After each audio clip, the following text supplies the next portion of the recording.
अस्सलामुअलैकुम। Welcome to Bird of Science Coaching Academy. आज हम पढ़ेंगे सेलुलर ऑर्गेनाइजेशन। सेलुलर ऑर्गेनाइजेशन, जिस तरह हमें पता है कि जितनी भी ऑर्गेनिज़म्स हैं वो या तो एक सेल से बने हैं जिसको हम यूनिसेलुलर ऑर्गेनिज़म कहते हैं, या बहुत सारे सेल से बने हैं जिसको हम मल्टीसेलुलर ऑर्गेनिज़म कहते हैं। तो सेलुलर ऑर्गेनाइजेशन की 3 टाइप्स हैं। एक को हम कहते हैं यूनिसेलुलर ऑर्गेनाइजेशन, दूसरे को हम कहते हैं कॉलोनियल ऑर्गेनाइजेशन, और तीसरे को हम कहते हैं मल्टीसेलुलर ऑर्गेनाइजेशन। जो यूनिसेलुलर ऑर्गेनाइजेशन है इसमें ऑर्गेनिज़म की जो बॉडी है वो सिंगल सेल से बनी होती है, सिंगल सेल पे मुश्तमिल होती है, और जो काम है सेल के अंदर वो डिस्ट्रीब्यूट होता है अमंग द ऑर्गेनेलीज़। मुख्तलिफ ऑर्गेनेली मुख्तलिफ काम सर अंजाम देते हैं।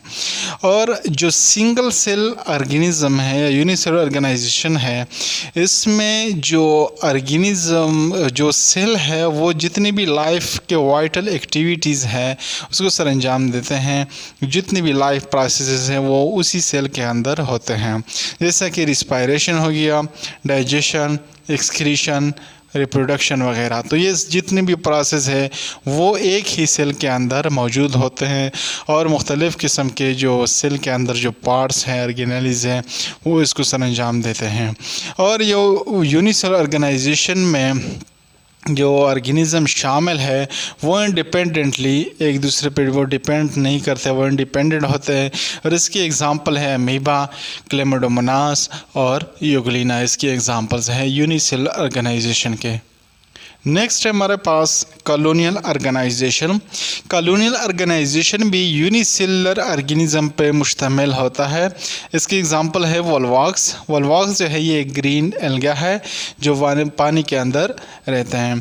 तो वोल्वॉक्स जो है ये कॉलोनियल ऑर्गेनाइजेशन का बना होता है और यूनिसेलुलर ऑर्गेनिज़म होते हैं। तो यूनिसेलुलर ऑर्गेनाइजेशन और कॉलोनियल ऑर्गेनाइजेशन में फ़र्क ये है कि कॉलोनियल ऑर्गेनाइजेशन में जो ऑर्गेनिज़म मौजूद होते हैं, यूनिसेलुलर ऑर्गेनिज़म, वो एक दूसरे पे डिपेंड करते हैं।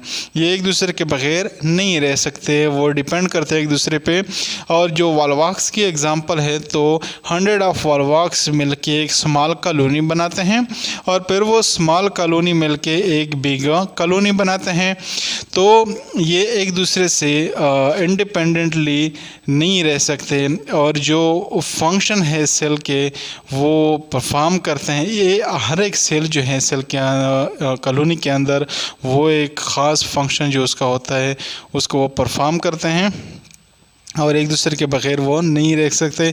जैसे कि वोल्वॉक्स के अंदर जो कॉलोनी एक दूसरे पर डिपेंड इस तरह करती हैं कि कुछ सेल्स जो हैं फॉर मोबिलिटी होते हैं, और कुछ सेल्स जो है वो रिप्रोडक्शन के पर्पज़ के लिए होते हैं। यूनिसेलुलर ऑर्गेनाइजेशन और कॉलोनियल ऑर्गेनाइजेशन के अंदर यूनिसेलुलर ऑर्गेनिज़म मौजूद होते हैं जो एक ही सेल के अंदर जितनी भी लाइफ फंक्शंस हैं, वह लाइफ की वाइटल एक्टिविटीज़ हैं वो होती हैं, जैसे कि respiration, digestion, excretion and reproduction वगैरह। तो मल्टीसेलुलर ऑर्गेनाइजेशन जो है ये 3rd टाइप ऑफ ऑर्गेनाइजेशन है, मल्टीसेलुलर ऑर्गेनाइजेशन। तो ये प्लांट्स और एनिमल इसमें आते हैं जो कि मल्टीसेलुलर बहुत सारे सेल्स से मिलकर बनते हैं। मल्टीसेलुलर ऑर्गेनाइजेशन के अंदर सेल्स मिलके टिश्यू बनाते हैं, और टिश्यू मिलके ऑर्गन्स बनाते हैं, और ऑर्गन मिलके ऑर्गन सिस्टम बनाते हैं।